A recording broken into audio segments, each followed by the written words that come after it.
Good morning बच्चों। आज जो टॉपिक पढ़ाने जा रहे हैं वो प्लांट ग्रोथ एंड डेवलपमेंट।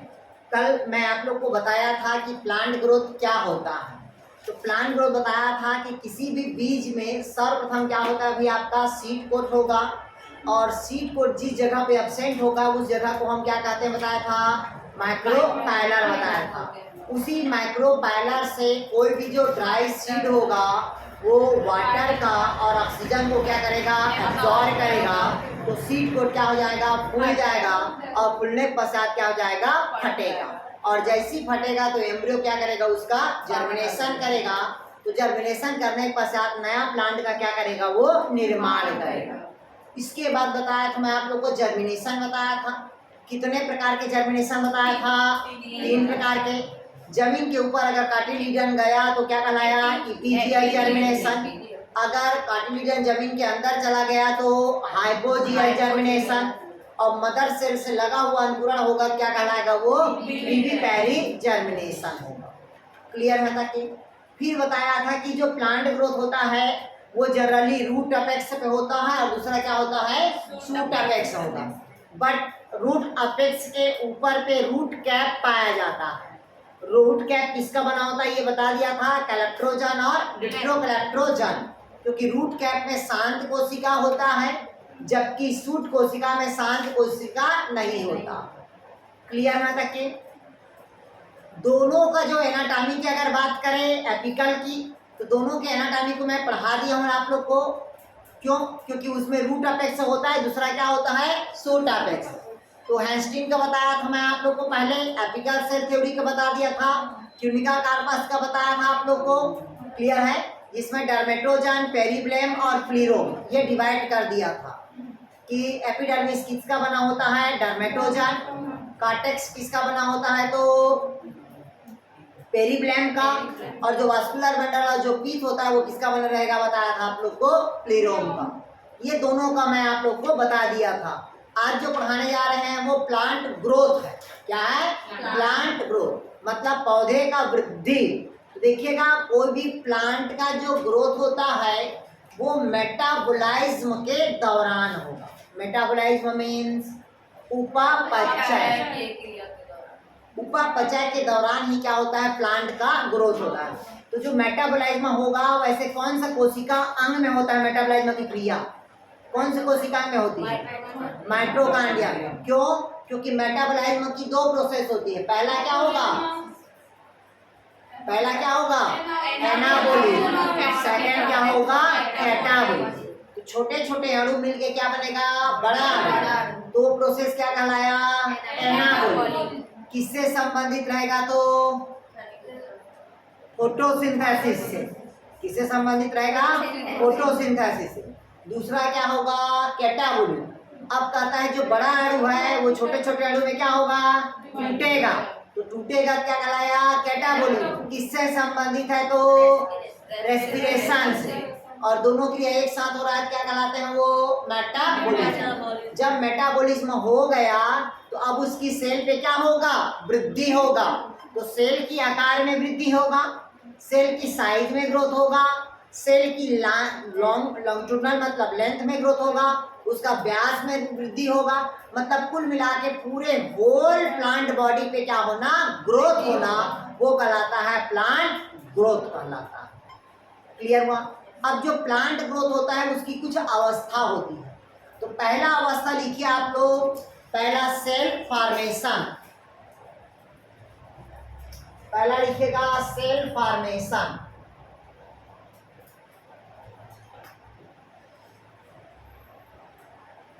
पहला लिखिएगा सेल फॉर्मेशन स्टेज। इधर समझिएगा, सेल फॉर्मेशन स्टेज कहता है, इधर देखिएगा क्या कहता है भाई, सेल फॉर्मेशन मतलब कोशिका निर्माण की अवस्था। ठीक। तो ये देखिएगा ये सर्वप्रथम क्या है, सेल है। ये क्या है आपका, सेल। तो सेल है तो बाहर में क्या रहेगा आपका, प्लांट है तो सेल वॉल। और सेल वॉल किसका बना होता है, सेल्यूलोज और पैक्टिन का बना होता है। किसका बना होता है भाई? सेल्यूलोज। और दूसरा किसका बना होता है? पैक्टिन का। क्लियर है तक के? आ गया समझ? जो बाहर लेयर होता है हमेशा किसका होगा? पैक्टिन का। और इनर लेयर होगा वो क्या होगा भाई? आपका सेल्यूलोज का। क्लियर है तक के? सेल वॉल के नीचे क्या रहेगा आपका? सेल मेम्ब्रेन रहेगा। क्या रहेगा आपका? Cell membrane. और अंदर पे द्रव भरा रहेगा, वो द्रव क्या रहेगा आपका? साइटोप्लाज्म रहेगा। और बीच में क्या रहेगा आपका? न्यूक्लियस। तो पहला क्या हुआ? सेल फॉर्मेशन स्टेज हुआ। क्लियर हुआ? अब जैसी सेल कंप्लीट हो गया तो इसी सेल पे अब सेल का क्या होगा? सेल का क्या होगा रे? डिवीजन होगा। तो सेल का डिवीजन के दो रीजन होता है, एक तो डीएनए और दूसरा क्या होता है? आरएनए। जब डीएनए की मात्रा ज्यादा होगी, डीएनए की मात्रा ज्यादा होगी, क्लियर है? जैसे डीएनए की मात्रा कितना है? 2 और आरएनए का रेशियो कितना है? 1। तो यहाँ पास कौन सा विभाजन होगा? माइटोसिस, समसूत्रे विभाजन। अगर डीएनए का रेशियो 1 और आरएनए का रेशियो 2 तो कौन सा विभाजन होगा? कौन सा विभाजन होगा? मियोसिस। मतलब डीएनए का रेशियो ज्यादा है और आरएनए का रेशियो क्या है? कम है, तो कौन सा विभाजन होगा? माइटोसिस। आरएनए का रेशियो क्या रहेगा? ज्यादा। और डीएनए का रेशियो कम होगा तो मियोसिस। और अगर दोनों का रेशियो इक्वल है तो क्या होगा? क्या होगा? अरे गधो, जब बोल दिए एक का ज्यादा है एक का कम है तो विभाजन हो रहा है, और दोनों अगर इक्वल रहेगा तो कोई विभाजन नहीं होगा। आया कुछ समझ? अब यहाँ पास क्या होने लगा? सेल का डिवीजन। तो कोई भी चीज का डिवीजन हो रहा है, सिंगल यहाँ पास सेल है तो सेल का विभाजन दो चीजों में होता है। पहला विभाजन किसका होगा? किसका होगा पहला? साइटोप्लाज्म। साइटोप्लाज्म के विभाजन को क्या कहते हैं? क्या कहेंगे? साइटोकाइनेसिस। और सेकंड किसका विभाजन होगा? न्यूक्लियस का। तो क्या कहलाएगा वो? कैरियोकाइनेसिस। विभाजन हो गया। अब एक सेल से कितना सेल बन रहा है? 2 सेल। तो जब 2 सेल बनता है तो प्लांट में कैसे 2 सेल बनता है? मिटा दो इसको। तो अभी तक क्या कर रहे थे? ठीक। अब इधर देखिएगा, एक सेल से कितना सेल बना बोला मैं आप लोग को? 2 सेल। तो 2 सेल कैसे बनता है प्लांट में समझिएगा, क्योंकि हम प्लांट ग्रोथ पढ़ रहे हैं। इधर देखिए, पहले एक सेल है।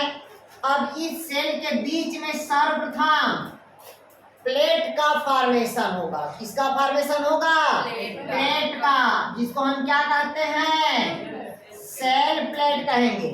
और धीरे धीरे ये प्लेट आगे की तरफ क्या जाएगा? बढ़ते जाएगा। बढ़ते गया और अंत में एक सेल से कितना सेल बन गया? 2 सेल। तो ये बीच में जो कहलाता है ये कहलाता है फ्रेगमोप्लास्ट। फ्रेगमोप्लास्ट।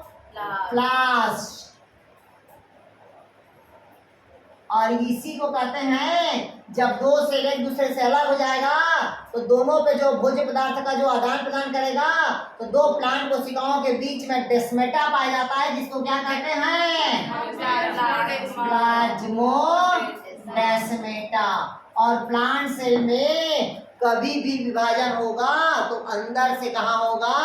बाहर की तरफ। लेकिन एनिमल सेल में वही कैसा होगा? बाहर से अंदर की तरफ, क्योंकि प्लांट में अंदर से कहाँ गया? बाहर। और एनिमल सेल में ऐसा है तो ये ऐसा खांच बनता है। गौर किए हो? ऐसा बनेगा। गौर किए भी नहीं किए अभी? ऐसे एनिमल सेल में बनता है ना, ऐसे खांच बनता है।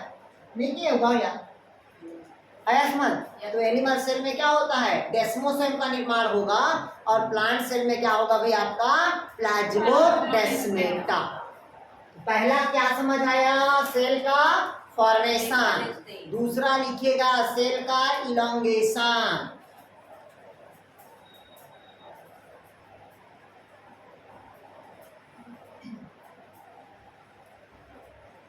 हो गया यहाँ तक के? दूसरा बढ़े आप।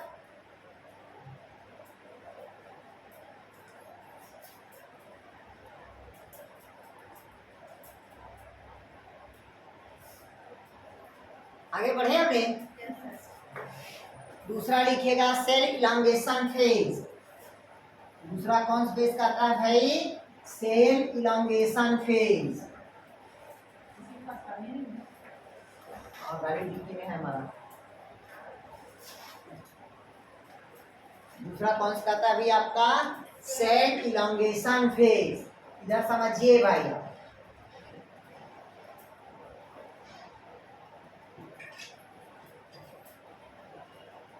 ये देखिएगा क्या कहता है भाई? Cell elongation phase. Cell elongation मतलब होता है कोशिका का दीर्घीकरण अवस्था। अब दीर्घीकरण मतलब क्या होगा? एक सेल से लंबाई में क्या होगा? वृद्धि होगा। लंबाई में क्या होगा? वृद्धि होगा।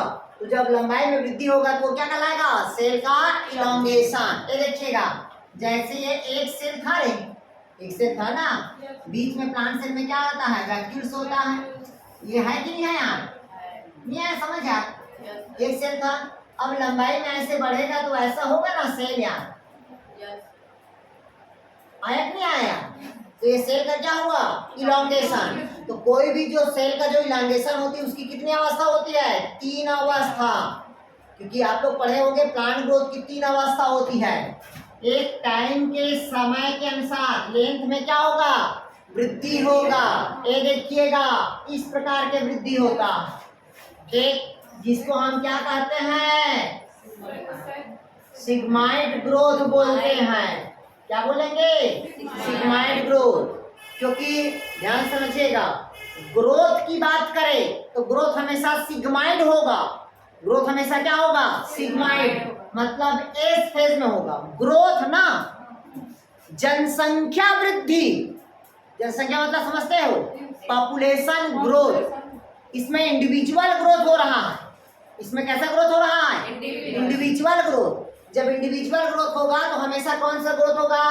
Sigmoid growth. जनसंख्या में वृद्धि हो रहा है मतलब पॉपुलेशन बढ़ रहा है, पॉपुलेशन ग्रोथ हो रहा है ना, तो हमेशा जो पॉपुलेशन ग्रोथ होगा उसमें हमेशा जे शेप्ड होता है। हमेशा कैसा होगा? जे शेप्ड। अभी जैसे देखिएगा दीप्ति अभी क्या है? अकेली है, शादी हो गए, दुगेली हो गए, 2 4 10 बच्चे पैदा हो गए, फिर एक पूरे गांव बसा देगा, फिर पूरे दीप्ति क्या बसा देंगे?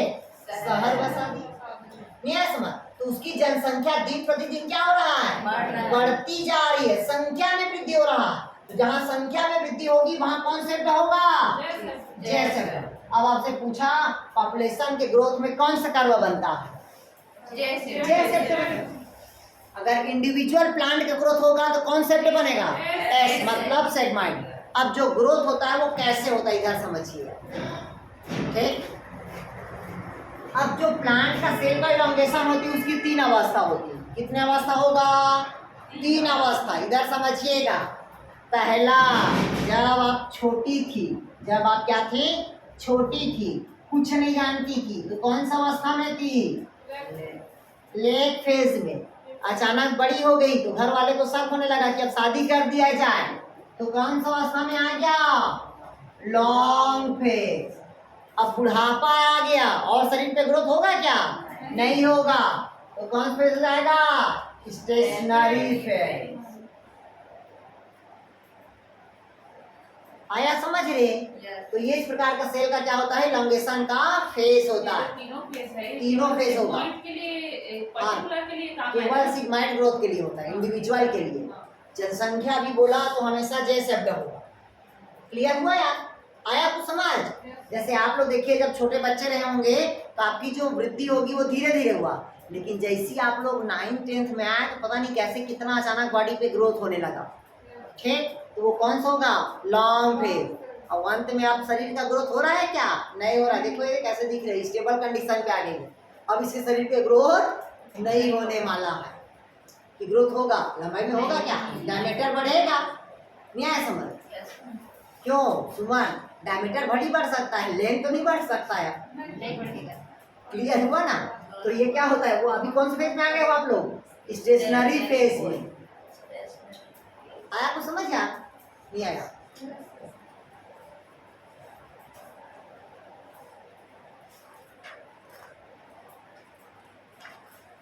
अब आपसे पूछा कि कौन से अवस्था में अधिक वृद्धि होती है? कौन सा अवस्था में? Long stationary. सबसे ज्यादा वृद्धि कहाँ होगा पूछा तो मैं आप लोग को बोला ना, जब 8वीं 9वीं में आए तो तेजी से वृद्धि होगी आप लोग के बॉडी का। ठीक, तो वो कौन सा अवस्था होता है आपका? वो लॉन्ग फेज कहते हैं। क्लियर हुआ तक? क्या आया कुछ समझ? नहीं आया? पक्का? जैसे आप लोग को पता होना चाहिए, गांव में एक घुरवा रहता है। घुरवा जानते हो? कचरा को जहाँ फेंकते हैं तो देखिएगा बरसात में हमेशा कचरा क्या होता है? कम। जैसी धान आता है घुरवा की साइज बढ़ जाती, देखिए अचानक से पैरा की मात्रा बढ़ जाती है तो घुरवा की भी मात्रा बढ़ जाती है। तो वो कौन सा अवस्था होगा? Long phase. अब जैसी खातू डालते हैं तो उसको पचाते हैं, अब वो क्या हो गया? स्टेबल कंडीशन आ गया। मतलब कौन फेज हो जाएगा? वो स्टेशनरी फेज। हाँ फेंकते हैं ना सब, क्यों? अपना इंडिविजुअल फेंकते हैं। ठीक, तो ये 3 अवस्था हो गया। तीसरा लिखिए आप, सेल डिफरेंटेशन।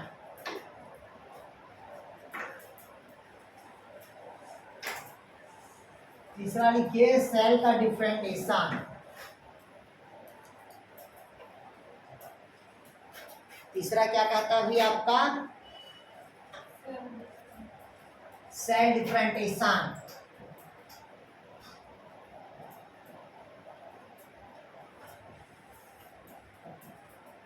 सेल डिफरेंटेशन मतलब होता है कोशिका का विभेदीकरण। विभेदीकरण मतलब कहता है कि अलग अलग उसमें क्या होता है अभी आपका? आर्गन का फॉर्मेशन। ठीक, वो कहलाता है हमारा, क्या कहलाएगा? Cell differentiation. जैसे कि इधर समझिएगा, सेल डिफरेंटेशन मतलब समझते हो कि पहला कौन आया आपका? सेल। तो सेल के पहले कोई आया रहा होगा, बताया था मैं आप लोग को, कई बार हो गया बताते। पहले दुनिया में क्या आया होगा?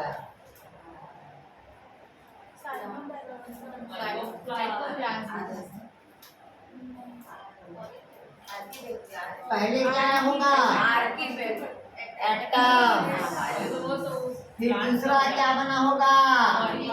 मॉलिक्यूल। फिर दोनों मिलके क्या बनाया? तब कहीं जाके क्या बना? तो सेल पे डिफरेंटेशन हो रहा है। अब हम क्या पढ़ रहे हैं? सेल का डिफरेंटेशन, ना कि एटम मॉलिक्यूल्स का डिफरेंटेशन। तो सेल से क्या बना होगा? क्या बना होगा सेल से? तो आपके शरीर का सबसे बड़ा कोशिका, हाँ, नर्वस सेल। कैसे होगा? Nervous cell, longest. वही तो लंबाई में बोले, लॉन्गेस्ट सेल। और दूसरे बहुत सारे कोशिका मिलकर क्या बनाया? टिश्यू। तो आपके शरीर का सबसे बड़ा टिश्यू कौन है? चलिए बताइए, आपके शरीर का सबसे बड़ा टिश्यू आपका ब्रेन होगा कि आपका हार्ट होगा कि आपका ब्लड होगा कि आपका त्वचा होगा? कितने लोग हैं ब्लड वाले? हाथ खड़ा करें। ठीक, तो सबसे बड़ा क्या होता है भाई? कनेक्टिव टिश्यू मतलब ब्लड होगा। क्लियर है? ग्रुप ऑफ टिश्यू मिलके क्या बनाया था? तो आपके शरीर का सबसे बड़ा अंग लिवर। फिर क्या होता है? Organ system. फिर क्या बना? बॉडी। फिर बॉडी से क्या बना? इंडिविजुअल। इंडिविजुअल हो गया, जनसंख्या बढ़ाओगे, शादी करिए मतलब पॉपुलेशन बढ़ेगा, फिर इकोसिस्टम बढ़ेगा, फिर कम्युनिटी बढ़ेगा, फिर बायोस्फीयर बढ़ेगा। मतलब इस प्रकार के सेल में क्या होने लगा? डिफरेंटेशन होने लगा। क्लियर हुआ? तो डिफरेंटेशन हुआ मतलब अलग अलग सेल का क्या हुआ? निर्माण हुआ। और अंत में उस सेल पे क्या हो जाएगा? सेंसेस आएगा। उस सेल पे क्या आएगा? बुढ़ापा आएगा। और बुढ़ापा आते आते धीरे से सेल का क्या हो जाएगा? डेथ हो जाएगा। क्या हो जाएगा भाई? सेल का डेथ हो जाएगा।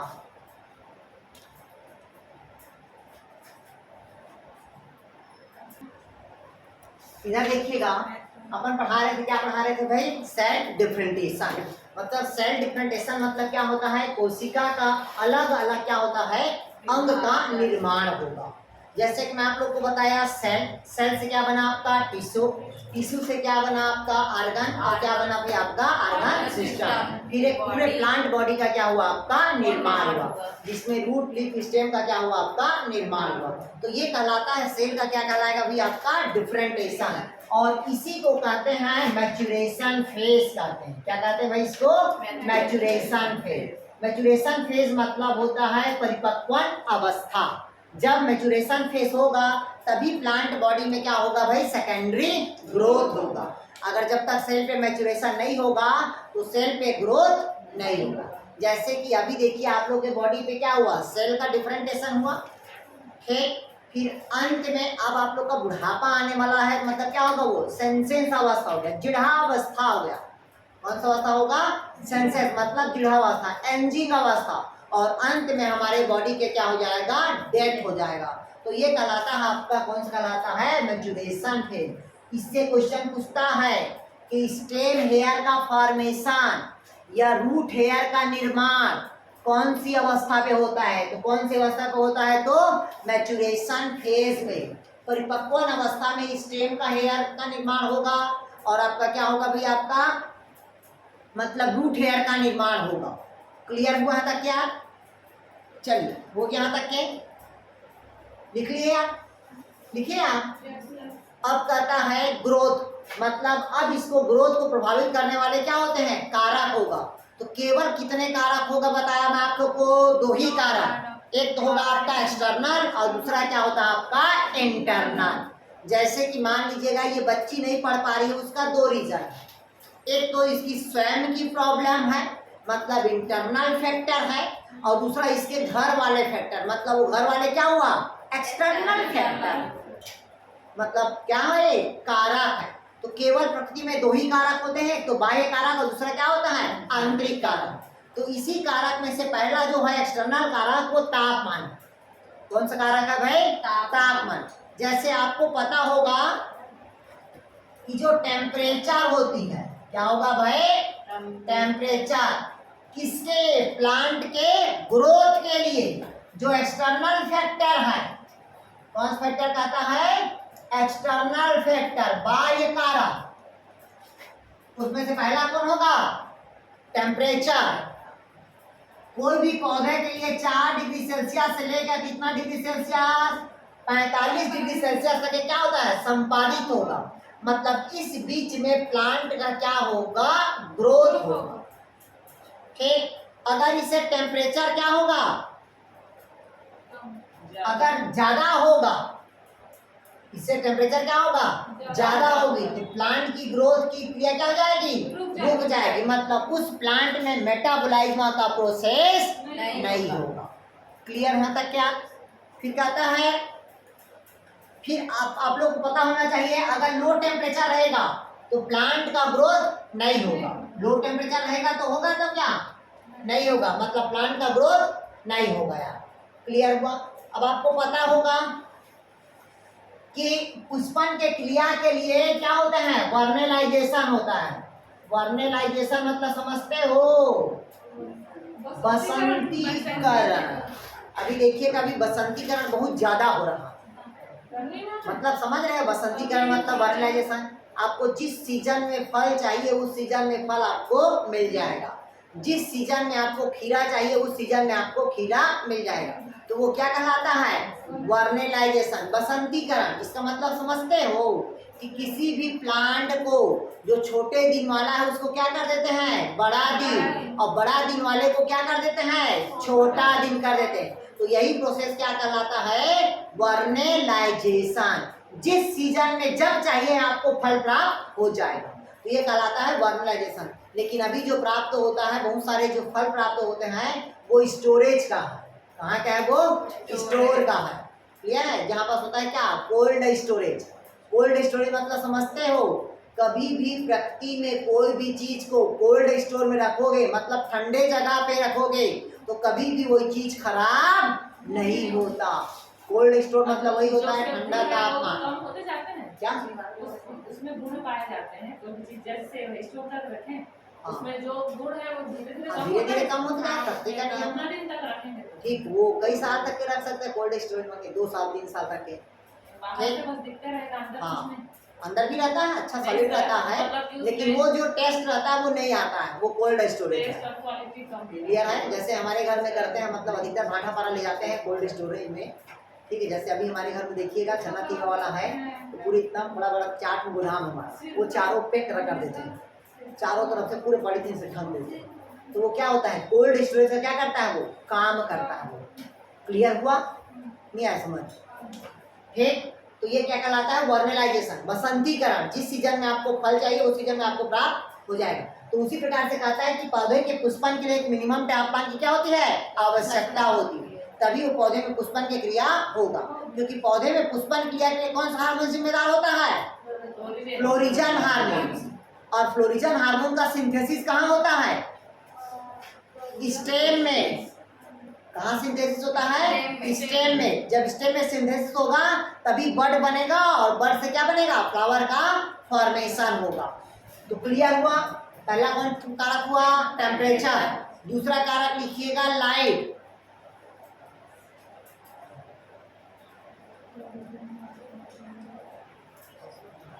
दूसरा देखिएगा लाइट। तो मैं आप लोग को बताया था कि लाइट क्या होता है, अलग अलग होता है। लाइट मतलब होता है फोटोपैरेडिज्म, दीप्तकालिता। दीप्तकालिता मतलब समझते हो कि किसी भी पौधे के पुष्पन के लिए एक निश्चित प्रकाश की क्या होती है, आवश्यकता होती है, तब वो प्रोसेस क्या कहलाता है, फोटोपैरेडिज्म, मतलब दीप्तकालिता।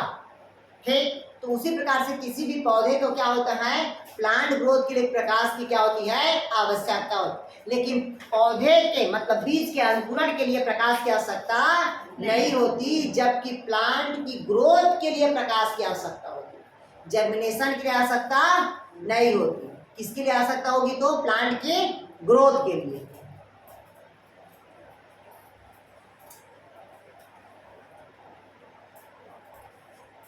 चलिए इधर देखिएगा।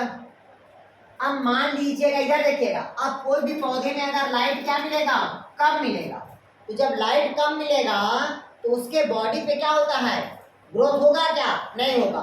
तो कहता है कि जब लाइट की कमी होगी तो पौधे में एक रासायनिक या हार्मोन का क्या होगा, संश्लेषण होता है, जिसको कहते हैं इथियोलिन। लिखे उसको, इथियोलिन बोलते हैं। क्या बोलते हैं भाई, इथियोलिन।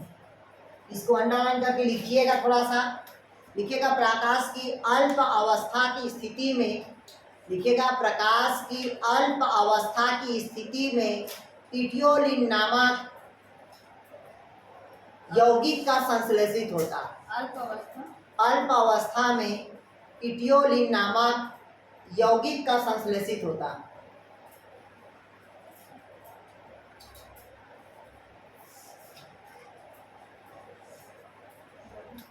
हो गया? क्या करता है भाई आपका, इथियोलिन नामक क्या करता है, यौगिक का संश्लेषण करता है। तो ऐसे पौधे को हम क्या कहते हैं, इथियोलैक्टेड पौधा कहते हैं। ऐसे पौधे को क्या कहेंगे, इथियोलैक्टेड प्लांट बोलेंगे। कौन सा पौधा बोलेंगे, इथियोलैक्टेड प्लांट। जो अल्प मात्रा में भी पौधे में क्या करता है, वो वृद्धि करता है, तब ऐसे पौधे को क्या कहेंगे, इथियोलैक्टेड प्लांट्स कहते हैं। जैसे वहां उगने वाले, जम्मू कश्मीर में उगने वाले पौधे, कि केदारनाथ में उगने वाले पौधे, ठीक, मतलब वहां पास का जो प्लांट्स होता है, हाँ ठंडी, मतलब टमाटर भी कहीं भी ग्रो कर लेता है, लेकिन वहां पास उस एडाप्टेशन के प्रति क्या जाता है, एडाप्ट हो जाता है। जैसे कि आपको पता होना चाहिए, सेब जहाँ मॉइस्चर रहेगा वहीं क्या करेगा, ग्रो करता है। जम्मू कश्मीर में रहता है ना, मॉइस्चर नमी रहता है, इसका वहां से क्या करता है, ग्रो करेगा। हाँ वही तो बोले, अल्प मात्रा में। क्लियर है तक के? तीसरा लिखिएगा आपका ऑक्सीजन की उपलब्धता।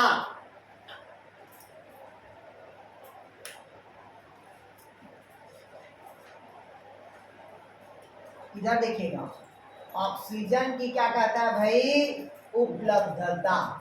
उपलब्धता मतलब समझते हो भाई, आपको पता होता है जहां ऑक्सीजन की उपलब्धता होगी वहां बायोलॉजिकल प्रोसेस होता है। क्या होता है भाई आपका, बायोलॉजिकल प्रोसेस। जैसे आपको पता है स्थितिज ऊर्जा का स्थानांतरण, कौन सा ऊर्जा का, स्थितिज ऊर्जा का स्थानांतरण गतिज ऊर्जा में होता है। ये तो पता है आप लोग को है, क्लियर है। मतलब स्थितिज ऊर्जा का स्थानांतरण किस रूप में होता है, गतिज ऊर्जा। कभी भी ऊर्जा एक जगह संग्रहित नहीं हो सकता, हमेशा ऊर्जा एक स्थान से दूसरे स्थान में क्या करता है, गति करता है। कभी भी ऊर्जा को हम संग्रहित करके नहीं रख सकते, लेकिन आपके बॉडी में ऊर्जा एक जगह संग्रहित होता है। वो कौन सा जगह है, गुड। एटीपी कहाँ संग्रहित होता है, तो माइटोकॉन्ड्रिया में। और एनर्जी कहाँ संग्रहित होता है, तो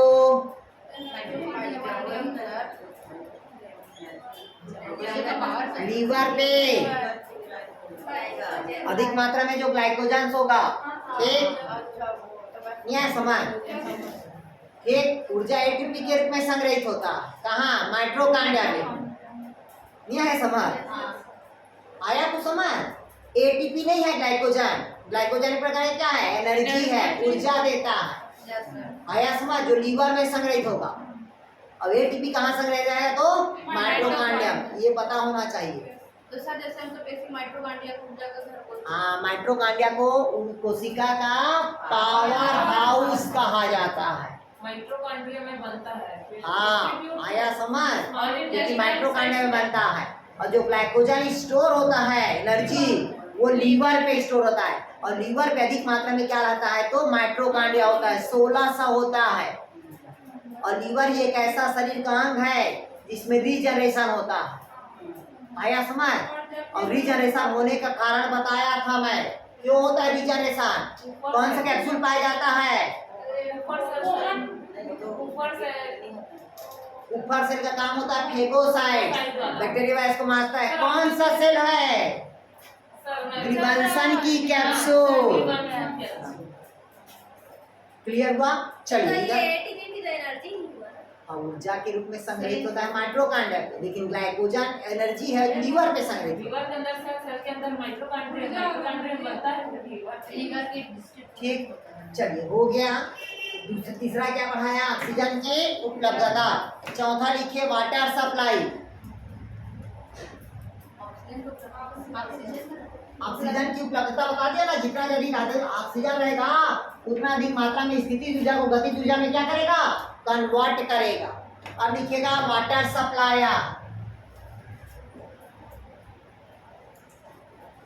तो पौधे में वाटर सप्लायर का काम कौन करता है, गुड, कौन करता है भाई, जाइलम। और जाइलम का कौन सा ऊतक करता है, दूसरा, और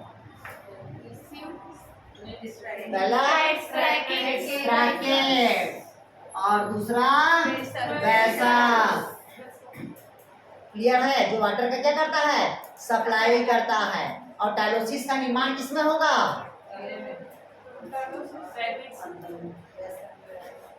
किसमें होगा, वेसल्स में।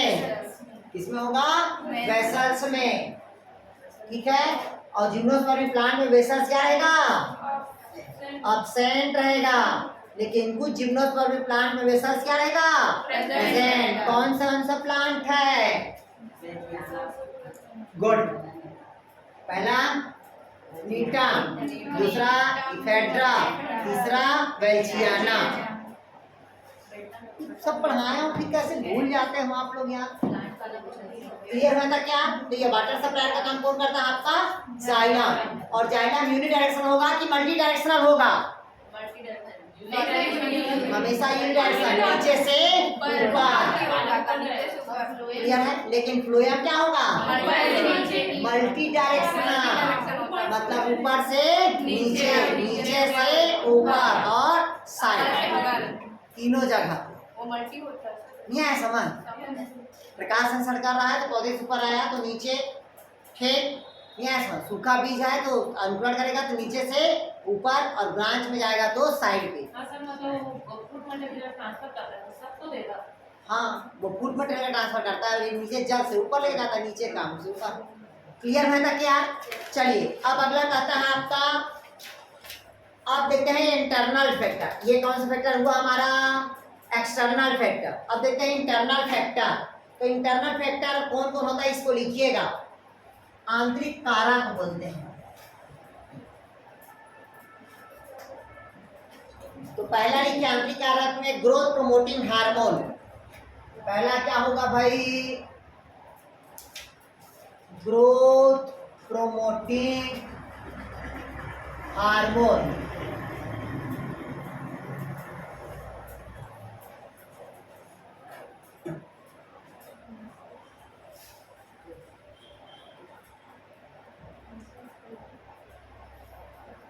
पहला कौन सा फैक्टर कहता है? Internal factor. इंटरनल फैक्टर में पहला कौन है? Growth promoting hormone. तो बहुत सारे जो प्लांट में हार्मोन्स पाया जाता है, जो प्लांट को क्या करता है? ग्रोथ करने का कार्य करता है। तो जनरली जो प्लांट को ग्रोथ करने के लिए तीन ही हार्मोन जिम्मेदार होता है। कौन हार्मोन जिम्मेदार होता है? तीन हार्मोन्स। पहला कौन होगा रे? ऑक्सिन। दूसरा कौन होगा? जिब्रेलिन। और तीसरा क्या होगा? साइटोकाइनिन। यही तीन क्या है? ग्रोथ प्रोमोटिंग हार्मोन्स है। क्लियर है? इधर समझ लो, तीनों को भी बाकी डीप तो पढ़ेंगे आगे अपन। इधर समझिए यार, नीतू से याद ज्यादा आ रहा है। इधर देखिएगा, क्लियर हुआ? ये क्या है भी? आपका प्लांट है। ये नीचे का क्या है? आपका रूट है। ऊपर का क्या है? आपका सूट है। तो ये पौधे के जो अपेक्ष होगा, अपेक्ष मतलब समझते हो रे? सूट अपेक्ष और रूट अपेक्ष। इस जगह पे अधिक मात्रा में क्या रहता है?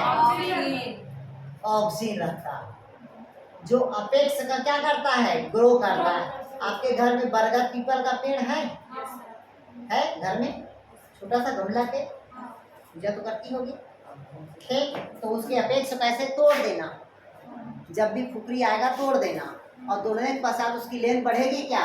केवल क्या बढ़ेगी? डायमीटर बढ़ेगी। लेकिन वहीं से ब्रांच निकलता है। वहीं से क्या निकलता है? ब्रांच। देखिए, वो जो गार्डन में काम करने वाले जो वर्कर होते हैं, वो केवल पौधे के किसको काटते हैं? ऊपर वो काटते हैं, छांटते हैं। जो केवल क्या निकलता है? उससे शाखाएं निकलती है, ब्रांच। तो प्लांट बॉडी का अपेक्ष में कौन सा हार्मोन होगा? ऑक्सीजन। क्लियर हुआ तक? दूसरा अब कहते हैं नोड, और क्या रहेगा? इंटरनोड। नोड और इंटरनोड समझते हो ना? नहीं आया? दोनों का बीच में ये देखिएगा, यहाँ पास गांठ, यहाँ पास गांठ, यहाँ पास गांठ। तो जो गांठ रहेगा वो क्या कहलाएगा रे? नोड। और ये भी गांठ क्या कहलाया? नोड। और दो गांठ के बीच को हम क्या कहेंगे? इंटरनोड। तो जिबरेलिन हार्मोन्स का काम होता है लॉन्गिट्यूडिनल क्या करना? ग्रोथ करना। किसका? इंटरनोड का।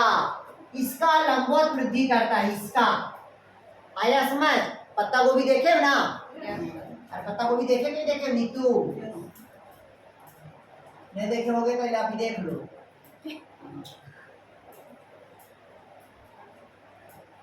ठीक, ये पत्ता गोभी है। इसके ऊपर जिबरेलिन को छिड़क दोगे, जिबरेलिन को छिड़कोगे तो ऐसे स्टेम निकलेगा। फिर यहाँ पास क्या निकलेगा? फ्लावर निकलेगा। पत्ता गोभी देखे कि नहीं देखे हो? फ्लावर पत्ता गोभी में हम नहीं देखे सर, काट के बेच देते हैं। ठीक, तो पत्ता गोभी में बीज का भी निर्माण होता है। आया समझ? उसके पत्ता गोभी फूल नहीं है भैया, फ्लावर नहीं है, वो लीफ है केवल, इसका उसको पत्ता गोभी बोलते हैं। और लीफ है तो स्टेम के चारों तरफ रहेगा ना लीफ, तो बीच में से डंडा जैसे देखे हो, गौर किए हो, जो काटते हो, ठीक, वो तो रूट है नीचे। ठीक, जो बीच में ऐसे रहता है ना गूदादार ऐसे, गौर किए हो? मतलब आप पत्ता गोभी नहीं काटे हो जाता, सासू माँ काटती होगी आपके यहाँ। ठीक, ये देखते हैं ये स्टेम है। ठीक, ये जब बोलती है देखते हैं, इसमें जब जिबरेलिन हार्मोन का छिड़काव करते हैं तो सीधा लॉन्गिट्यूडिनल ग्रोथ करता है। फिर यहाँ पास फ्लावर सीड का निर्माण होता है। तो ये कहता है बोल्टिंग इफेक्ट। तो यहाँ पास कौन सा हार्मोन जिम्मेदार करता है? तो जिबरेलिन। ठीक, जिबरेलिन हार्मोन। बोल्टिंग पे बाकी पढ़ोगे आप लोग हार्मोन्स को, टेंशन मत लो। नोड इंटरनोड पे लॉन्गिट्यूडिनल ग्रोथ करता है, इंटरनोड पे। तीसरा क्या होता है? साइटोकाइनिन। अब किसी भी चीज को पकाना है तो पकाने के लिए जैसे स्टोमेटा का परिपक्व होगा, किसकी उपस्थिति में? साइटोकाइनिन। कोशिका का विभाजन करना है तो किसकी आवश्यकता होगी? साइटोकाइनिन। तो ये कोशिका का विभाजन के लिए जिम्मेदार होता है कौन? साइटोकाइन। तो ये क्या हुआ आपका ग्रोथ प्रोमोटिंग हार्मोन। अब किसी पौधा में इस हार्मोन का सिक्रेशन नहीं होगा तो प्लांट बॉडी का ग्रोथ होगा क्या? नहीं होगा। जैसे हमारे शरीर में थायराइड ग्लैंड से थायरॉक्सिन हार्मोन्स का सिक्रेशन क्या हुआ? कम हुआ। नहीं आया समझ में? और हमारे शरीर पे जो पिट्यूटरी ग्लैंड का सोमेटोट्रॉपिक हार्मोन्स है उसकी हार्मोन का सिक्रेशन क्या हुआ? कम हुआ। इस कारण हमारा शरीर क्या है? दुबला पतला है। ये देखिएगा इन लोग के शरीर में सिक्रेशन क्या होने लगा? ज्यादा होने लगा। इस कारण विशाल का दिख रहा है। क्लियर हुआ? पेट खाली को बोले सारे लोग। आया कुछ समझ नहीं आया? विशाल का मतलब ये होता है कि विश्व का सबसे बड़ा जो क्रोमोसोम होगा उसको जेंट क्रोमोसोम कहा जाता है, उसी को विशाल कहा जाता है। अभी पढ़ाएंगे जब जेनेटिक्स पढ़ाएंगे तो lampbrush chromosome, polytene chromosome, B chromosome और सेक्स क्रोमोसोम। क्लियर है? तब वो होता है वहां पास विशाल का पढ़ाएंगे। ठीक आया समझ? क्लियर हुआ? तो ये पहला कौन हुआ? Growth promoting hormone. दूसरा लिखिएगा भाई आपका वृद्धि निरोधक पदार्थ। वृद्धि निरोधक मतलब ग्रोथ इनहिबिटिंग हार्मोन। लिखिएगा इनहिबिटिंग, लिखिएगा ग्रोथ इनहिबिटिंग हार्मोन।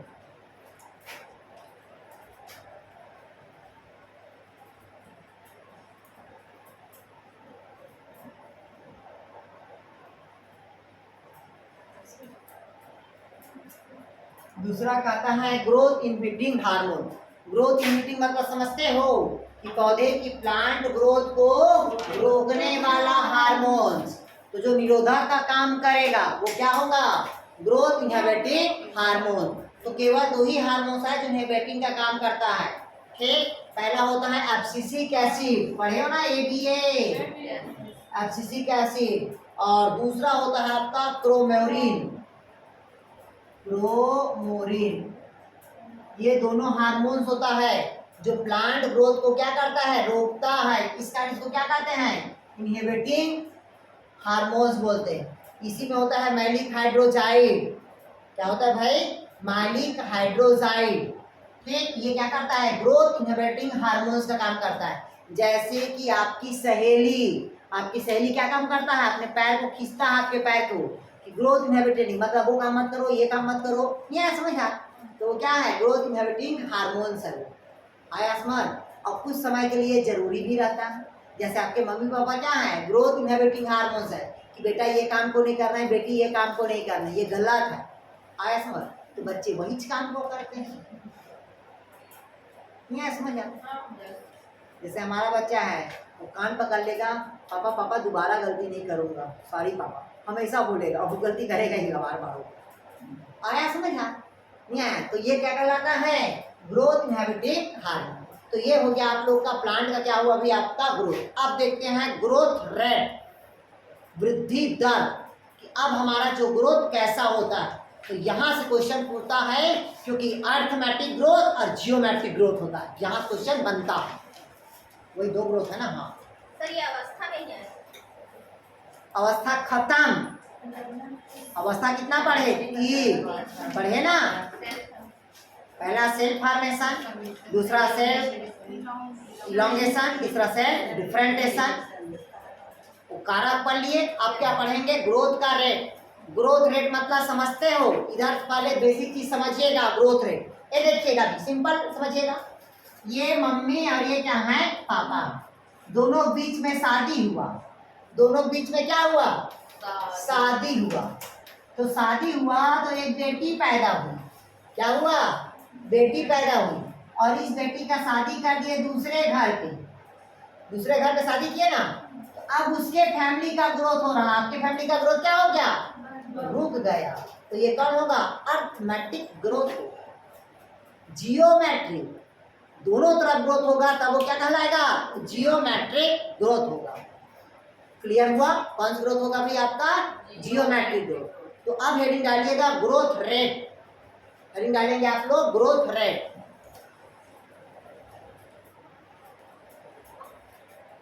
देखिएगा अब हमारा जो अगला टॉपिक है वो क्या है भाई? आपका ग्रोथ रेट है। ग्रोथ रेट मतलब होता है वृद्धि दर।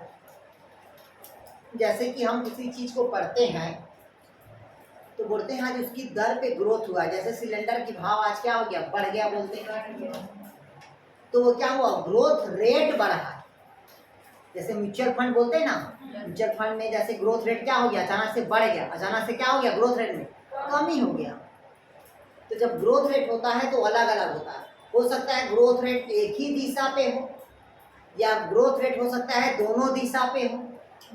तो जो ग्रोथ का जो रेट होता है वो पूरे दिशा पे होता है, ठीक। लेकिन किसी कहीं पास क्या होता है, ग्रोथ का केवल जो वृद्धि होगा वो एक ही दिशा पे होता है। उसी के आधार पर जो ग्रोथ रेट होता है उसको दो ग्रुप में बांटा गया है। कितना ग्रुप में बांटा गया है, दो ग्रुप में। पहला होता है अर्थमेटिक ग्रोथ। पहला कौन सा आता है, अर्थमेटिक ग्रोथ, मतलब केवल प्लांट के एक ही दिशा पे जो ग्रोथ होता है। जैसे कि मान लीजिएगा ये प्लांट बॉडी का लीफ हुआ, ये प्लांट बॉडी का क्या हुआ, लीफ है। अब इस लीफ में ऐसे ग्रोथ हुआ, एक ही दिशा पे ग्रोथ हो रहा है। एक ही दिशा मतलब समझ रहे हो ना, मतलब इस तरफ की दिशा पे क्या हो रहा है, ग्रोथ हो रहा है। तो वो ग्रोथ क्या कहलाएगा, अर्थमेटिक ग्रोथ, मतलब जिसको बोलते हैं अंक गणितीय वृद्धि। क्या बोलते हैं भाई इसको, अंक गणितीय वृद्धि। ये लंबाई और चौड़ाई में कुछ भी। हाँ तो अभी बता रहे हैं ना इसको यार। तो देखिएगा इस टाइप का समझ गए। और जियोमेट्रिक में क्या होगा, दोनों होगा। तो पहला हेडिंग डालिएगा अर्थमेट्रिक वृद्धि, अर्थमेट्रिक ग्रोथ। इसको लिखेंगे थोड़ा सा, इधर समझिएगा। सर्वप्रथम ये हमारे पास एक सेल है, क्या है भाई आपका सेल। कौन सेल है तो आपको पता होना चाहिए, ये सोमैटिक सेल। कौन सेल है भाई, सोमैटिक सेल। और सोमैटिक सेल पे कौन सा डिवीजन होता है, माइटोसिस। तो माइटोसिस हुआ तो एक सेल से कितना सेल हुआ भाई, दो सेल हुआ। एक सेल से कितना सेल हुआ, दो सेल। और माइटोसिस जब डिवीजन हुआ तो ये जो डॉटर सेल है ये क्या हो गया, पेरेंट सेल हुआ। और ये कौन सेल होगा, तो डॉटर सेल अपने पेरेंट सेल के कैसा रहेगा, सेल बराबर रहेगा, तब वो क्या कहलाएगा, माइटोसिस। तो जब दो सेल बना तो एक सेल कहलाता है मेरिस्टेमेटिक सेल कहलाएगा। क्या कहलाएगा, एक सेल मेरिस्टेमेटिक सेल कहलाएगा, ठीक। और जो दूसरा सेल होता है जो स्थायी सेल कहलाएगा। स्थायी सेल मतलब समझते हो, परमानेंट सेल। अब इस सेल पे डिवीजन केवल कौन सेल पे होगा, क्लियर हुआ। फिर इस मेरिस्टेमेटिक में सेल में क्या होगा, डिवीजन होगा, माइटोसिस। तो फिर एक सेल से कितना सेल बनेगा, दो सेल। तो एक पुनः क्या बनेगा, और एक क्या बनेगा आपका, तो केवल एक ही दिशा पे ग्रोथ हुआ। नहीं है समझ,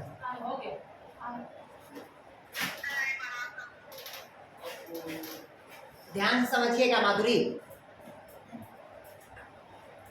पहला कहता है अर्थमेटिक ग्रोथ। भाई कहता है प्लांट का कोई एक सेल है, मतलब वो सोमैटिक सेल है, दैहिक कोशिका है। कौन सी कोशिका है भाई आपका, दैहिक कोशिका। एक सेल से कितना सेल बना भाई आपका, दो सेल बना। एक सेल से कितना बना, दो सेल बना।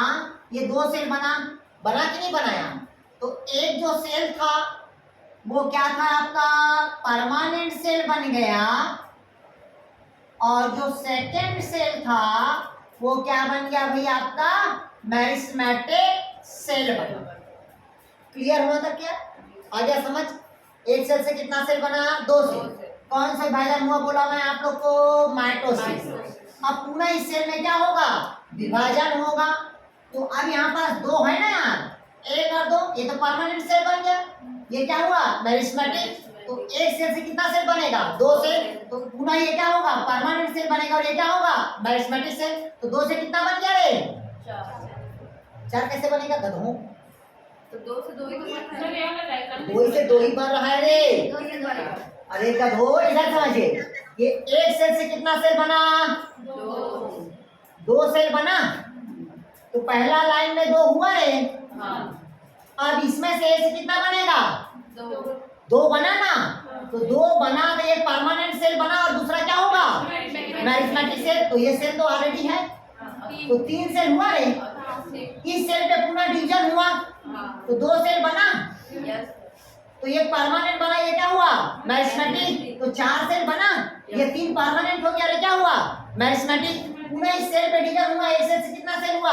2, ये परमानेंट सेल हुआ, ये क्या होगा? मैरिथमेटिक सेल। तो ये 5 सेल बना, मतलब 1 बना, 2 बना, 3 बना, 4 बना, 5 बना, 6 बना, 7। लेकिन वृद्धि कैसा हो रहा है? केवल एक ही दिशा पे हो रहा है। तब एक ही दिशा पे जो ग्रोथ होगा वो क्या कहलाएगा? हमारा अर्थमेटिक ग्रोथ होगा। आया कुछ समझ? क्या नहीं आया? अब इसको चलिए लिखिए थोड़ा सा, इसको चलिए हिंदी में लिख लीजिएगा थोड़ा सा, इसलिए लिखिए इसका एग्जाम्पल। अर्थमेटिक ग्रोथ रूट का एग्जाम्पल है, जड़ का, जड़ में लिखा जाता है। लिखिएगा जड़ का है ये, लिखिएगा जड़ में क्या होता है? अर्थमेटिक ग्रोथ होता है। चलिए इसका डायग्राम बना लीजिएगा और आप लोग इसका फार्मूला लिखेंगे। इधर देखिएगा, नेक्स्ट कहता है अर्थमेटिक ग्रोथ। अर्थमेटिक ग्रोथ मतलब क्या कहता है? मैं बता दिया था कि हमेशा एक सेल है, एक सेल पे कौन से विभाजन होगा? माइटोसिस डिवीजन होगा। और एक सेल से कितना सेल बनेगा बोला? 2 सेल। पहला सेल कौन सा होगा आपका? Meristematic cell. और दूसरा सेल कौन होगा आपका? Permanent cell. तो जो मैरिथमेटिक सेल होगा उसमें लगातार क्या होगा? कोशिका का विभाजन होगा और परमानेंट सेल में डिवीजन नहीं होगा। मतलब केवल डायरेक्शनल, केवल कई सेल होगा, एक ही साइड ग्रोथ होगा, तब उसे हम क्या कहते हैं? Arithmetic growth. जैसे कि आपको पता होना चाहिए, 1 नंबर के बाद कौन सा नंबर आता है? 2, 2 के बाद कितना आएगा? 3, 3 के बाद क्या होगा? 4, 4 के बाद कौन होगा आपका? 5। ठीक, वो अर्थमेटिक ग्रोथ होगा। कैसे होगा? फार्मूला देखिए, लिखा है इसका फार्मूला LT बराबर L0 अपान क्या होता है? RT। तो देखिएगा LT मतलब क्या होता है? ये आपका T है ये, और ये लेंथ है, मतलब क्या होगा? लेंथ मतलब समय के पश्चात क्या होगा? उसकी लंबाई। फिर कहता है L0 मतलब शून्य समय में लंबाई, मतलब प्रारंभिक लंबाई जो हमारा क्या होगा? शून्य समय में। फिर कहता है R मतलब क्या होगा? ये रेट होगा, मतलब ग्रोथ रेट होगा, जिसको हम कहते हैं वृद्धि दर। अब यहाँ पर फॉर्मूला ये देखिएगा, ये स्टेज है, सिंगल स्टेज है। एक सेल से कितना सेल बोला आप लोग को? 2 सेल। एक सेल बना और ये 2 सेल, तो स्टेज क्या कहलाएगा? फर्स्ट। ये 0 अवस्था हुआ था, तो एक सेल से कितना सेल बना? 2 सेल बना। तो ये कौन सा हुआ आपका? परमानेंट। ये सॉरी परमानेंट नहीं, ये परमानेंट हुआ आपका। ये अर्थमेट मतलब क्या होगा? मैरिथमेटिक सेल हुआ। तो ये एक सेल से अब कितना सेल बनेगा? 2 सेल बना, तो एक सेल और 2 सेल बना, ए तो ऑलरेडी है, तो ए के बाद क्या होगा? बी आया, लेकिन एक ही तरह लंबाई बढ़ रहा है। फिर इसमें ग्रोथ हुआ तो सी बी ए आया, फिर इसमें लंबाई बढ़ेगा तो क्या हो जाएगा? बी सी बी ए आएगा। आया कि नहीं आया? तो इसी को दिखा दिया यहाँ पास से। इस प्रकार का जो सेल होगा वो क्या होगा? मैथमेटिक सेल होगा, और इस प्रकार के जो सेल होगा वो क्या होगा? Derivative of the meristematic cell. मतलब ये परमानेंट क्या है? आपका सेल। क्लियर है? तो अर्थमेटिक ग्रोथ हमेशा क्या होता है? एक ही दिशा पे होगा। क्लियर है? जिसका एग्जाम्पल कौन होगा? आपका रूट होगा। ठीक। और प्लांट बॉडी का अगर पत्ती पूछा, तना पूछा, तो वो कौन सा होगा? Geometric growth. अब हेडिंग डालिएगा जियोमेट्रिक ग्रोथ।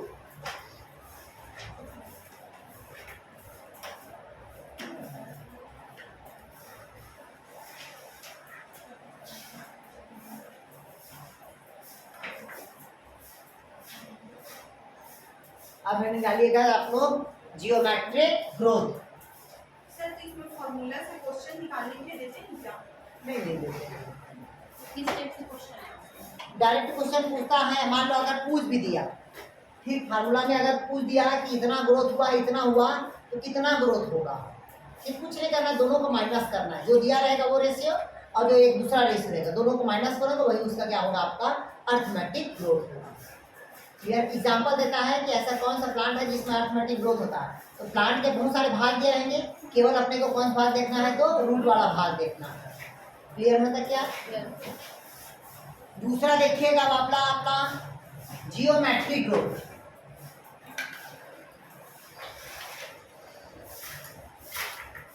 कौन सी ग्रोथ कहता है अभी आपका? Geometric growth. अभी जो आप लोग को मैं ग्रोथ पढ़ाया था ना, तो जो ग्रोथ पढ़ाया था जो सिग्माइड ग्रोथ, वो हमेशा कौन सी ग्रोथ के कैटेगरी पे आएगा? जियोमेट्रिक। मतलब लगातार कोशिका का जिसमें विभाजन होगा, लगातार जिसमें कोशिका का विभाजन होगा वो सेल कौन कहलाएगा आपका? जियोमेट्रिक सेल कहलाएगा। ठीक, जिसकी 3 अवस्था पढ़ाया था मैं आप लोग को। 3 अवस्था पढ़ाया हूँ कि नहीं पढ़ाया हूँ यार? पहला कौन सा अवस्था पढ़ाया हूँ? Lag phase. दूसरा कौन फेज पढ़ाया हूँ?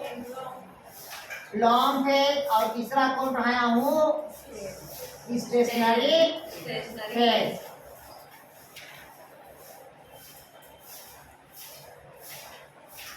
स्टेशनरी फेज मतलब कहता है साम्य अवस्था, तो जिसमें लगातार कोशिका का विभाजन होगा वो कौन सा होगा भाई? आपका जियोमेट्रिक ग्रोथ होगा।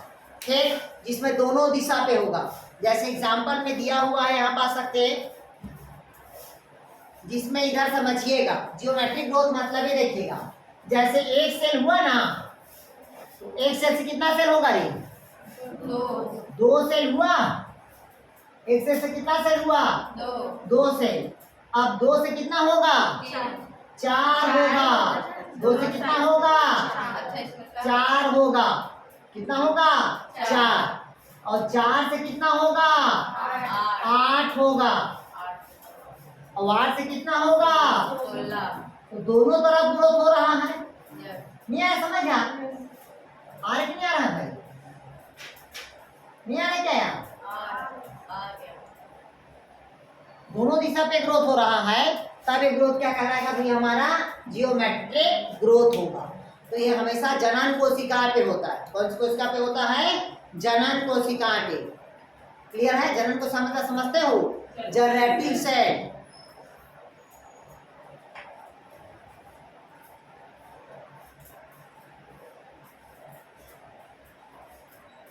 ये भी अपने मदर सेल के समान ही रहेंगे ना?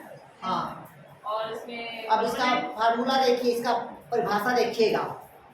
ये हो गया तक के? सेल वाला इसमें कॉन्सेप्ट है। इसमें हमेशा अनुसूत्री विभाजन होता है। अनुसूत्री विभाजन मतलब समझते हो? हमेशा दोनों सेल ग्रोथ करता है, क्योंकि जनन सेल पे दोनों सेल लगातार कोशिका का क्या होगा? विभाजन होगा। अब इसका एग्जाम्पल दिया हुआ है आपका। ठीक, ये देखिएगा उदाहरण के लिए। इसके लिए कहता है भाई उदाहरण के लिए, इसकी 2 पत्तियां लेते हैं। कितना पत्तियां लेते हैं भाई? 2। लिखा है 2 पत्तियों में ए एवं बी के हम आपको देखें तथा उसमें इकाई समय में हुई वृद्धि के कारण उसका आकार ए से बी से रूप में प्रदर्शित करता है। जैसे इसका फार्मूला लिखिएगा, इसी का ना सापेक्ष वृद्धि दर बराबर लिखिएगा इकाई समय में वृद्धि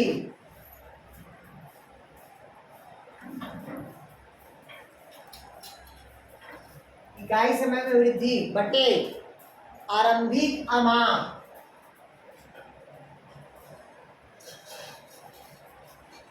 इनटू क्या हो जाएगा? 100।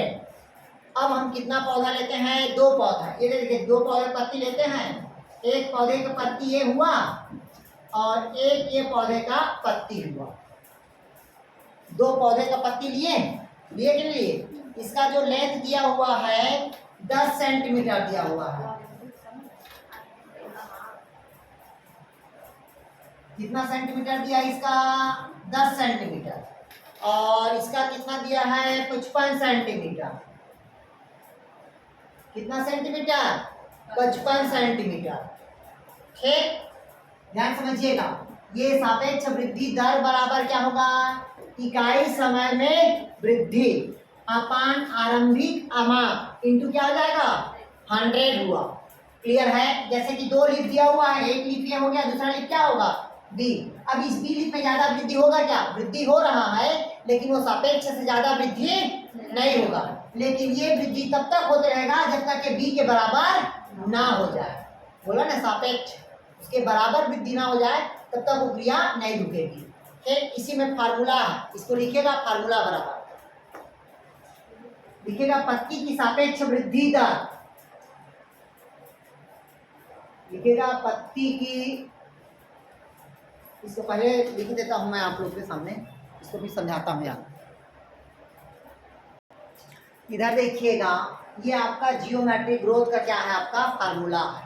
मैं आपको दो लीफ बताया था, एक ए और दूसरा क्या बताया था आप लोग को, बी लीफ। यहाँ लिखे दिखा है पत्ती की सापेक्ष वृद्धि दर, मतलब पत्ती है उसकी सापेक्ष वृद्धि दर क्या कहलाता है, रिलेटिव ग्रोथ रेट। RGR बराबर 5 अपन क्या हो जाएगा, 5 इंटू क्या हो जाएगा 100। ठीक, तो ये 5 एकम क्या होगा 5, बचा कितना 100%। ठीक, मतलब पत्ती की सापेक्ष वृद्धि दर कितना होगा 100%। ठीक, क्लियर हुआ। फिर दूसरा कहता है इकाई समय में वृद्धि। क्या कहता है भाई, इकाई समय में कितना था इकाई 5 सेंटीमीटर। कहता है प्रारंभिक आमाप कितना स्टार्ट किया था 5 सेंटीमीटर से। फिर कहता देखिएगा B1, अब दो पौधा है, एक ए पत्ती है दूसरा क्या है बी पत्ती है। तो B1 पत्ती की सापेक्ष वृद्धि दर, B1 ए वाला 5 सेंटीमीटर था, बी वाला कितना है 50 सेंटीमीटर था, बोला था ना। तो कहता है B1 पत्ती की सापेक्ष वृद्धि दर 5 बटे कितना होगा 50 इंटू कितना हो जाएगा 100।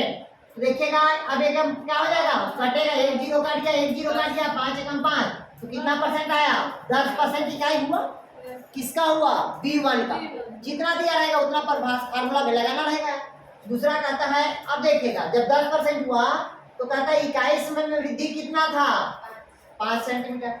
आरंभिक माप कितना हुआ इसका 50 सेंटीमीटर, था कि नहीं खाया।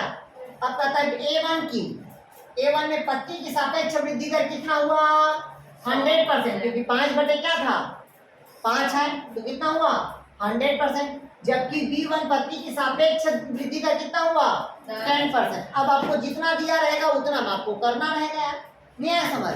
मान लो एक का दे दिया 40, दूसरे का दे दिया 60, तो उसमें क्या करना है दोनों को बटे करना है। नहीं आया समझ, आया नहीं आया, नहीं आया। तो 40 बटे क्या आ जाएगा 40 इंटू क्या हो जाएगा 100 हो जाएगा। एक शून्य काट दो, एक शून्य काट दिया, नहीं आया समझ। 40 से काट 40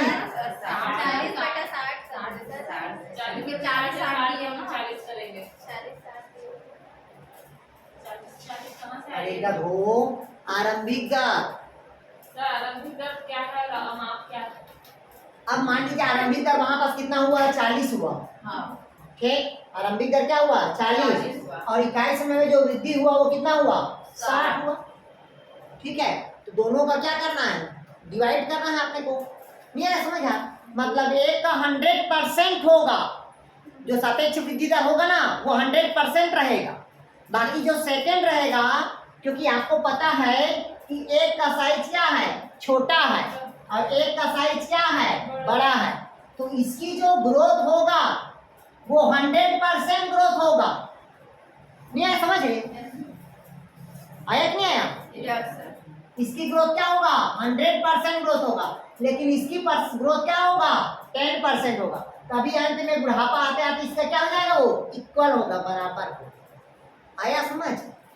जैसे कि अभी देखिए, अभी हमारा बेटा कितना साल का है 3 साल का, ठीक, वो आते आते 10-20 साल में हमारे एज का हमारे इतना बॉडी का क्या करेगा ग्रोथ कर लेगा।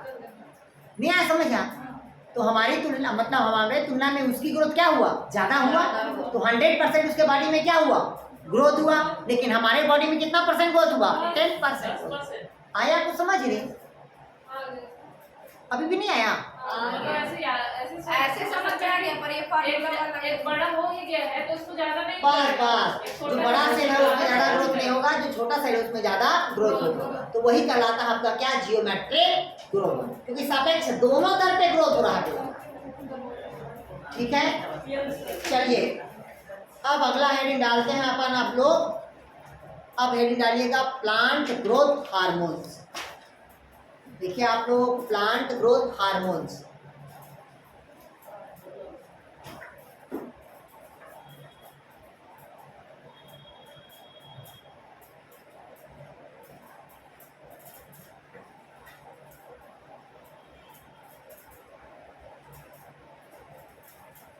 चलिए हेडिंग डालेंगे भाई आप लोग प्लांट रेगुलेटरी हार्मोन्स, मतलब हार्मोन्स देखते हैं। ठीक, इधर समझिएगा हार्मोन क्या है। यहाँ से क्वेश्चन आता है भाई, जितने जो 4-5 हार्मोन है ना वहाँ से क्वेश्चन पूछता है। क्लियर है? इधर समझिएगा। मैं आप लोग को बताया था कि एनिमल में ग्लैंड्स पाई जाती है। एनिमल में क्या पाई जाती है? ग्रंथि। और उस ग्रंथि से क्या निकलता है? हार्मोन्स निकलता है। और उस हार्मोन को सिक्रेशन के लिए किसकी आवश्यकता होती है? नली की और बिना नली की। क्लियर है यहाँ तक के? तो उसी प्रकार से प्लांट में भी क्या पाया जाता है? आपका अंग पाया जाता है। और उस अंग से क्या निकलता है भाई? आपका हार्मोन का सिक्रेशन होगा। हार्मोन का क्या होगा? सिक्रेशन। तो एनिमल हार्मोन्स को दिया था स्टार्लिंग नामक वैज्ञानिक ने। किसने दिया था? आपका स्टार्लिंग नामक वैज्ञानिक ने। जबकि प्लांट में प्लांट हार्मोन्स को थीमेन नामक वैज्ञानिक ने दिया था। किसने दिया था भाई? आपका थीमेन नामक वैज्ञानिक ने। और यही थीमेन नामक वैज्ञानिक ने पौधे में पाए जाने वाले हार्मोन्स को क्या नाम दिया था? फाइटो हार्मोन्स कहा था। क्या बोला था भाई उन्होंने? फाइटो हार्मोन्स कहा था। अगर पूछा आपसे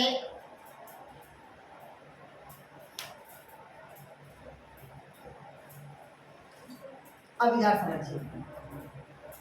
क्लियर हुआ? अगर पूछा हार्मोन को किसने दिया था तो आपका थीमेन नामक वैज्ञानिक ने। ठीक। और थीमेन नामक ने उसको क्या कहा था? Phyto hormones. कहता है ये जो हार्मोन्स है एक प्रकार के क्या है? ऑर्गेनिक कंपाउंड है। कौन सा कंपाउंड है? ऑर्गेनिक कंपाउंड है, जो पौधे के कम मात्रा में क्या होगा? सिक्रेशन होगा।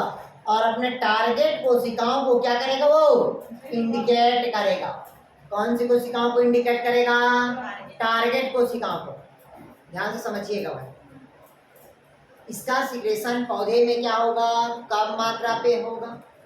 कैसा होगा? पौधे में कम मात्रा पे होगा। और अपने टारगेट कोशिकाओं को क्या करेगा? वो एक्टिवेट करता। ठीक है यार? तो ये क्या कहलाता है? आपका हार्मोन्स कहलाएगा। ठीक। जो पौधे के वृद्धि विकास आदि क्रियाओं को क्या करता है? वो नियंत्रण करने का कार्य करता है। क्योंकि मैं पहले बता दिया था कि हार्मोन्स को किसने दिया बोला आपको? थीमेन। थीमेन ने क्या बोला था उसको? प्लांट को फाइटो हार्मोन्स दिया। इसका जो स्राव होगा पौधे में क्या होगा? अल्प मात्रा पे होगा।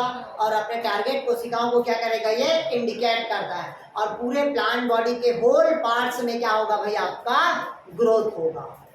ठीक। तो ये होगा आपका हार्मोन्स होगा। अब हार्मोन्स का जो स्थानांतरण होता है एक कोशिका से दूसरी कोशिका में क्या होता है भाई? आपका स्थानांतरण होगा। ठीक। और दो पादप कोशिकाओं के बीच में क्या पाया जाता है बोला था? तो प्लाज्मोडेस्माटा। और उसी प्लाज्मोडेस्माटा में ऐसे फोर्स होते हैं जो मिनरल न्यूट्रिशन और हार्मोन्स का क्या होगा? एक्सचेंज होगा या आदान और प्रदान होगा। तो इसी सभी में से जो हार्मोन्स होगा वो हार्मोन्स केवल दो ही प्रकार के हार्मोन्स होता है। पहला कौन सा हार्मोन्स होगा? Plant growth regulating hormones. और दूसरा प्लांट इनहिबिटिंग हार्मोन। पहला वृद्धि करने वाला और दूसरा रोकने वाला। ठीक। तो अब देखते हैं प्लांट ग्रोथ रेगुलेटिंग हार्मोन्स। उसमें से पहला हेडिंग डालिएगा आप लोग ऑक्जिन हार्मोन।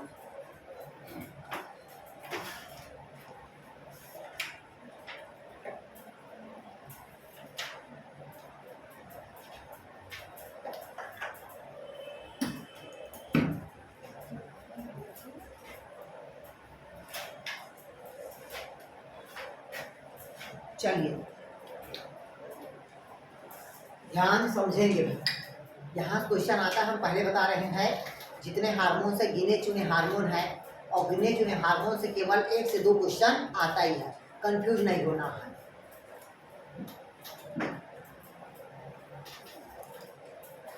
ये देखिए लिखा है आपके पास ऑक्जिन हार्मोन्स। ठीक। तो ऑक्जिन हार्मोन्स क्या कहता है? पीजीआर होता है। पीजीआर मतलब समझते हो? प्लांट ग्रोथ रेगुलेटिंग हार्मोन्स है। मतलब पौधे के वृद्धि और विकास के लिए होता है। ठीक। तो ऑक्जिन हार्मोन्स को सर्वप्रथम चार्ल्स डार्विन नामक वैज्ञानिक ने। कौन सा नामक वैज्ञानिक ने? चार्ल्स डार्विन नामक वैज्ञानिक ने सर्वप्रथम ऑक्सिन हार्मोन्स को कैनरी घास के, कौन से घास के कहता है? कैनरी घास के कोलियोपेटल से अलग किया। किससे अलग किया गया भाई? आपका कोलियोपेटल से। देखिएगा, ऑक्सिन हार्मोन्स को सर्वप्रथम चार्ल्स डार्विन नामक वैज्ञानिक ने कैनरी घास के कोलियोपेटल से क्या किया था? अलग किया था। हाँ, कोलियोपेटल मतलब जो एम्ब्रियो होता है ना, भ्रूण, उसका जब अंकुरण करता है तो उसको हम क्या कहते हैं? कोलियोपेटल बोलते हैं। ठीक, लेकिन इस शब्द को जो देने का श्रेय जाता है, किसको? ऑक्सिन शब्द को जो देने का श्रेय जाता है वो कोगेल नामक वैज्ञानिक को जाता है। किसको जाता है भाई? कोगेल नामक वैज्ञानिक को। सर एक बार और बोलिए, वो ऑक्सिन हार्मोन वाला। ध्यान से समझिएगा। कहता है ऑक्सिन हार्मोन्स एक प्रकार के क्या होता है? पीजीआर है, प्लांट ग्रोथ रेगुलेटिंग हार्मोन्स है। ये पौधे के वृद्धि एवं विकास के अलावा दीर्घीकरण के लिए क्या होता है? जिम्मेदार होता है। और ये हार्मोन्स पौधे के हमेशा कहाँ होगा? शूट अपेक्स में मिलेगा, और पौधे के कहाँ मिलेगा? आपका रूट अपेक्स में मिलेगा। मतलब जहाँ जहाँ प्लांट बॉडी का ग्रोथ होगा अपेक्स में, वहाँ वहाँ पास कौन सा हार्मोन्स होगा भी? आपका ऑक्सिन हार्मोन्स होगा। अब कहता है कि ऑक्सिन हार्मोन्स को सर्वप्रथम चार्ल्स डार्विन नामक वैज्ञानिक ने कैनरी घास के कोलियोपेटल से पृथक किया। क्लियर हुआ? कौन सा घास? कैनरी घास। किससे अलग किया गया है? तो घास के कोलियोपेटल से। जो पॉलिनेशन बनता है ना, उसके ऊपर में जो निकलता है उसको कहते हैं कोलियोपेटल बोलते हैं।